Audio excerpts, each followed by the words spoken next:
If you want to use peptides to build muscles and to improve your recovery after the gym, this is something that you want to listen to. Hello, I'm Dr. Bar.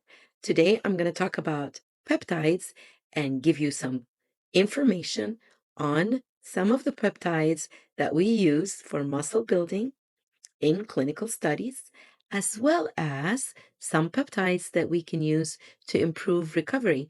And especially if somebody has injuries, there is a stack that we like to add as well, monitored clinically and making sure your labs and your imaging is done if there's injuries. So today I'm going to be talking about first the peptides that increase your muscle and end with peptides for recovery. So here we go. Muscle building peptide. My first one, the one I favor so much, is called MGF, muscle growth factor, Mechano. This is a really small peptide that is very, very specific. It helps to recover and repair muscles. It is part of a growth hormone fraction, but it was specifically sequenced so that it only works on the muscle repair. It's a very useful peptide for that. We can inject it in the area that's injured or also in the subcutaneous fat. And because it's a peptide, we have to inject it in your body. We cannot take it by mouth. So MGF is one of my favorite peptides that can actually help with muscle growth as well as muscle repair. It's amazing for both. So muscle building is MGF.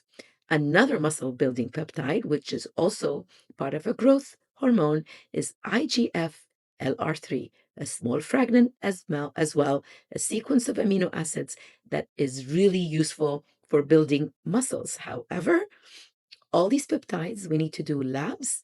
To start with, a few of the labs that I'm going to list down there, what are the labs that needs to be done, and you have to be monitored under medical supervision is very important, so your doctor will be able to prescribe those and guide you through it, because IGF L3 is very strong and you cannot use it for a long time because it stimulates the growth, and anything that stimulates the growth without monitoring can cause concerns. That's the only one that I'm very strict with. IGF L3 is the other super amazing muscle building peptide. Now, there's another group of growth hormone fragments or pieces of the growth hormone that has been used also to stimulate the growth hormone through the central nervous system. There's Sermorelin, Ipamorelin, CGC. When we add Ipamorelin with CGC, it is stimulating the hormone release as well as acting as on the receptor for the growth hormone. So it's a double effect. And sometimes they increase the length of these peptides by adding a DAC. So most of these peptides are very short acting and they're builders. However, if you use Sermorelin, Ipamorelin, CGC, sometimes Testosterone, another one, these are short acting peptides, meaning that you take them. I prefer to give them at night because they are similar to whatever the growth hormone releases at night. Also is very important because it helps my patient to sleep better. So these are growth hormone peptides, and as well as the others, they have to be monitored. So you have to check your growth hormone levels before you start. And as you go through the process, we usually rotate them or kind of sequence them one and then change to another one. So we rotate them. We don't use the same peptide all the time. Why do we do that in our clinical studies? Because we found that your receptor could get you some of them, and we want to not get the also sometimes reaction after a while your body gets used to it and doesn't do what it needs to do.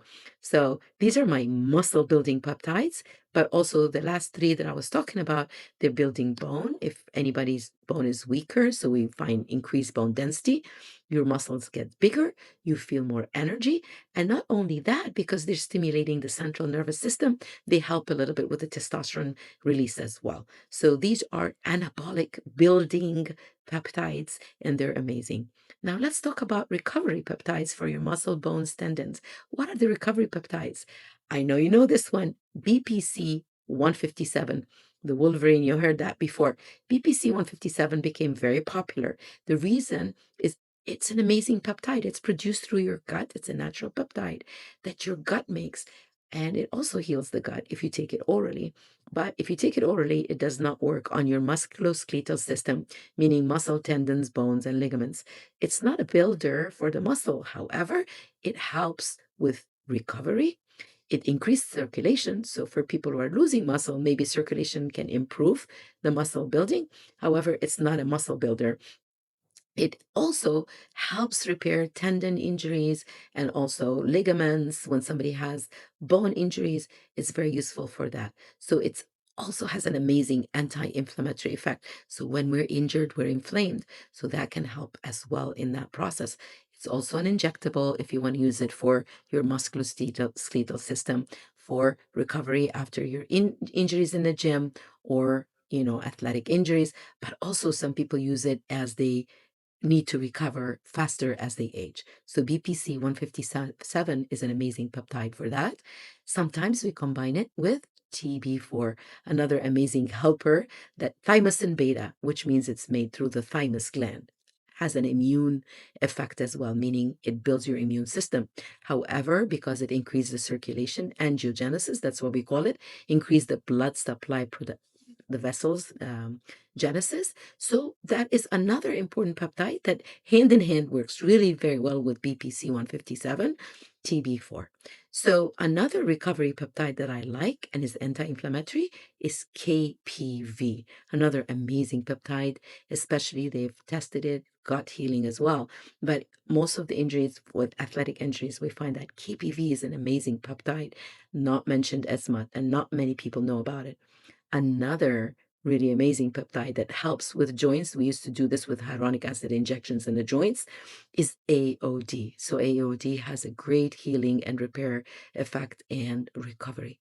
So the recovery peptides, BPC, TB4, AOD, and KPV, these are my favorite recovery peptides.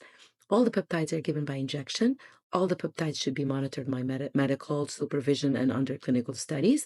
All the peptides should be um, also started before you start them. You have to have your blood levels checked and monitored. Also, you check them again, especially if you're doing growth hormone, you check your growth hormone levels and check them in periodic times because that's important. They're safer than taking the growth hormone as a whole, but they are very important to be monitored. So hopefully that was useful. We talked about muscle building peptides and muscle recovery peptides. A lot of you guys in the gym wanted to know about this. If you have any questions, please send me a message down there. Please subscribe to the channel. I'm Dr. Bar.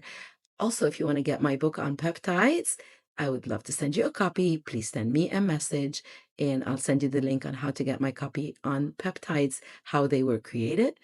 Every peptide is in that book that is right now hot and people are trying to learn more about.